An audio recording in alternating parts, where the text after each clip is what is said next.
جو ایمان یافتہ، وہ ایمان والے اور ایمان یافتہ جن پر انعام کیا گیا وہ کون لوگ ہیں؟ وہ صالحین ہیں، وہ ولی کریم ہے، یہ لوگ ہی ہے جن پر اللہ نے اپنا انعام کیا، اور انہی کے راستے پر چلنے کا اللہ حکم بھی دے رہا ہے اور ہم دعائیں بھی مانگ رہے ہیں۔ تو غریب نواز رضی اللہ تعالیٰ عنہ ہندوستان کی سرزمین پر آئے۔ جب آپ اس ہندوستان کی سرزمین پر آئے تو آپ جہاں وہاں دیکھتے ہیں کہ آپ کے آنے سے پہلے ہندوستان کی سرزمین پر کفر و شرک ہو رہا تھا، حتیٰ کہ یہاں پر آٹے کے بت بنا کر اسے پوجے جا رہے تھے، یہاں تک کہ پتھروں کو بت بنا کر پوجا جا رہا تھا، حتیٰ کہ یہاں پر گائے جانوروں کو پوجا جا رہا تھا، یہاں پر ہر ایک مخلوق کو پوجا جا رہا تھا، پر جو پوجنے کے لائق ہے، جو عبادت کے لائق ہے، اسے چھوڑ کر سارے مخلوق کو پوجا جا رہا تھا۔ تو ایسے پرفتنہ شہر میں، اس پرفتنہ دیش میں حضرت غریب نواز رضی اللہ تعالیٰ عنہ اس ہندوستان کی سرزمین پر تشریف لائے۔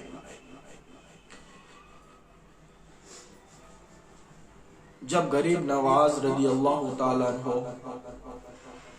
ہندوستان کی سرزمین پر تشریف لائے تو دیکھا گیا کہ ہر ایک وہ بت جن کی پوجا کی جا رہی تھی وہ سارے بت ختم ہونے لگے، کفر ختم ہونے لگا۔ حضور غریب نواز رضی اللہ تعالیٰ عنہ جب ہندوستان کی سرزمین پر آئے تو جہاں پر آپ آ کر بیٹھے وہاں پر اس جگہ بادشاہ کے اونٹ بیٹھا کرتے تھے، یعنی راجہ کے اونٹ بیٹھا کرتے تھے۔ اس وقت راجہ پرتھوی راج چوہان اس جگہ کا راجہ تھا، اس جگہ پر اس کی حکومت چلتی تھی۔ آپ وہاں آئے اور آ کر بیٹھ گئے تو راجہ کے سپاہی آتے ہیں اور آتے ہی کہتے ہیں کہ اے فقیر تم یہاں سے ہٹ جاؤ، یہاں راجہ کے اونٹ بیٹھتے ہیں۔ میرے غریب نواز نے کہا اور ان کے منہ سے جو جملہ نکل گیا کہ یہاں پر تمہارے راجہ کے اونٹ بیٹھتے تھے، ہاں جاؤ تمہارے راجہ کے اونٹ بیٹھے ہی رہے گے۔ جب غریب نواز کی بارگاہ سے یہ جملہ نکلا، ان کے لبوں سے، ان کے منہ سے یہ کہہ دیا تو اللہ کے نیک بندوں کی زبان اللہ رد نہیں کرتا، اور جو بات نکل جاتی ہے اللہ اس کو صحیح کر دیتا ہے۔ تو غریب نواز نے کہا بیٹھے ہی رہیں گے، تو وہاں راجہ کے اونٹ بیٹھے ہی رہے۔ لوگ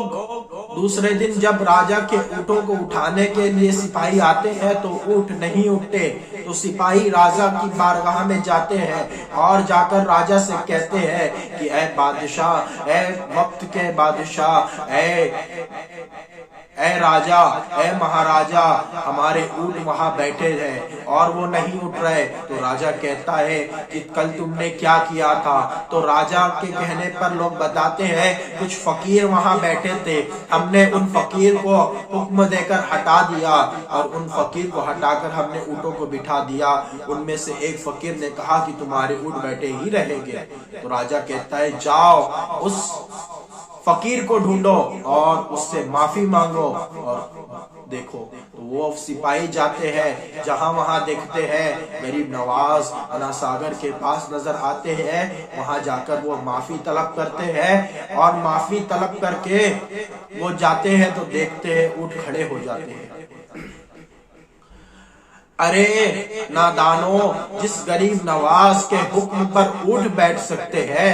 اور اس غریب نواز کے کہنے پر، اس غریب نواز کے راستہ دکھانے پر ہم مسلمان ایمان لائے ہیں، تو ہمارا ایمان بھی ایسا ویسا ڈگمگانے والا نہیں، بلکہ ہمارا ایمان بھی اتنا ہی پختہ ہے جتنا اٹھ بیٹھنے کے بعد اٹھ نہیں سکتے تھے، اسی طرح ہمارا سر کٹ جائے، ہماری آتیں باہر آ جائے، ہمارے ہاتھ کاٹ لے، ہمارے سر کو ہاتھیوں سے کچل دیا جائے، ہمارے سینے پر گھوڑوں چلائے جائے، پھر بھی ہمارے لبوں سے نہ کلمہ چھوٹا تھا، نہ چھوٹا ہے، نہ چھوٹے گا، ہم تب بھی لا الہ الا اللہ محمد رسول اللہ صلی اللہ تعالی علیہ وسلم کہتے ہی نظر آئے گا۔ غریب نواز رضی اللہ تعالیٰ عنہ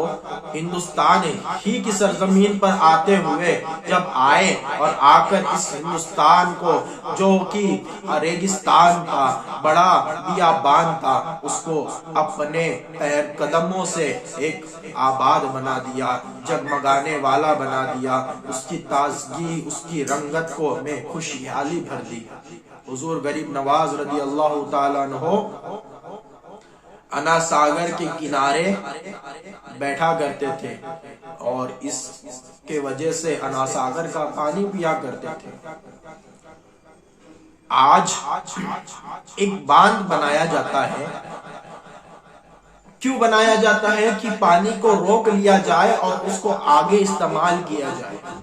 جب وہ باندھ کو بناتے ہیں تو اس باندھ کو بنانے میں کئی بڑی رقم لگ جاتی ہے، بڑی طاقتیں لگ جاتی ہے، ایک باؤنڈری بنائی جاتی ہے، بڑی مضبوط باؤنڈری بنائی جاتی ہے، بڑی طاقت والی چیز لگائی جاتی ہے، چاروں طرف سے اس کو سیفٹی دی جاتی ہے، اس کی دیواریں بنائی جاتی ہے، اس میں گیٹ بنائے جاتے ہیں، کروڑوں کا خرچ اس میں لگایا جاتا ہے، پھر بھی اس کا ڈر ہوتا ہے کہ یہ کبھی نہ کبھی ٹوٹ جائے گا۔ اس کے اندر لاکھ طاقتیں لگ جاتی ہے، بڑی بڑی مشینیں لگتی ہے، بڑی بڑی طاقتیں لگتی ہے، پھر بھی وہ اتنا پکا نہیں بن سکتا، اس میں بڑی وقت لگتا ہے، اس کے بعد میں وہ ڈیم بن کر تیار ہو جاتا ہے، اس میں پانی دھیرے دھیرے دھیرے دھیرے خود بھرتا ہے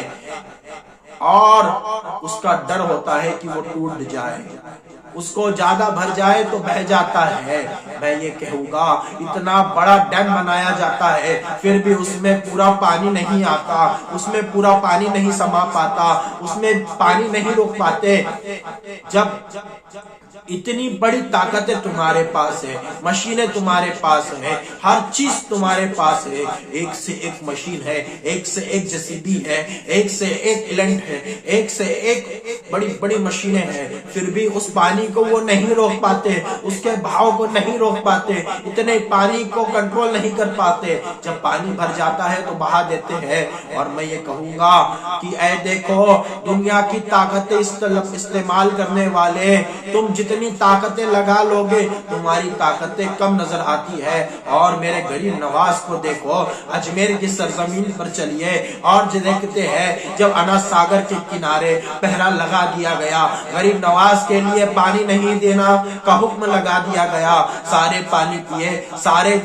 جھومے، سارے کودے، سارے نہائے، پر غریب نواز اور غریب نواز کو پانی نہیں دیا گیا۔ تب غریب نواز نے ایک کاسے کے اندر سارے کے سارے انا ساگر کو لے کر آ گئے، اور کاسا اتنا سا تھا، انا ساگر بڑا تھا، سارا انا ساگر اس کاسے میں آ گیا۔ تم تو آج اتنا بڑا ڈیم بنا کر بھی پانی کو قابو میں نہیں کر سکتے، اور میرے خواجہ نے ایک چھوٹے سے کاسے میں پورے انا ساگر کو لا لیا۔ یہ تو تمہاری دنیاوی طاقت ہے، اور یہ اللہ کے دیے ہوئے ولی، اللہ کے محبوب بندے ہیں جن کی زبانوں میں اتنا تاثیر ہے کہ اگر حکم پانی کو دیا جائے تو پانی لوٹے میں آ جاتا ہے۔ ارے جب ہندوستان کی سرزمین پر اس حسین علی رضی اللہ تعالیٰ عنہ کا نواسا، اس کا گھر کے بچے کا یہ عالم ہے، تو حسین اگر نہر فراق کو حکم دے دے تو نہر فراق کیا حسین کے بارگاہ میں، امام حسین کی بارگاہ میں چل کر نہیں آ جاتی؟ یہ تو میرے حسین کا صبر تھا۔ ارے اس صبر کو اللہ نے اتنا صبر دیا کہ آج دنیا حسین کے شہادت کے بعد اسلام اس طریقے سے عروج پایا کہ آج اسلام کو مٹانے والے لاکھ کوشش کر لیں پھر بھی اسلام کی بال بھی باقا نہیں کر سکتے، اسلام کی بنیاد کا ایک حصہ بھی توڑ نہیں سکتے۔ یہ کسی ایرے گہرے کی سرزمین نہیں، یہ کسی ایرے گہرے کا ملک نہیں، یہ میرے خواجہ کا ملک ہے جس پر اور راج بھی میرے خواجہ کا ہے۔ ارے جب تک ہندوستان میں خواجہ رہے گا تب تک ہندوستان میں مسلمان رہے گا۔ یہ ہندوستان ہمارا ملک ہے اور اس کی حفاظت بھی ہمارے ذمہ ہے۔ ہم جب وقت آئے گا تو ہم اس کے لیے اپنی جانوں کو قربان کر دیں گے اور اپنی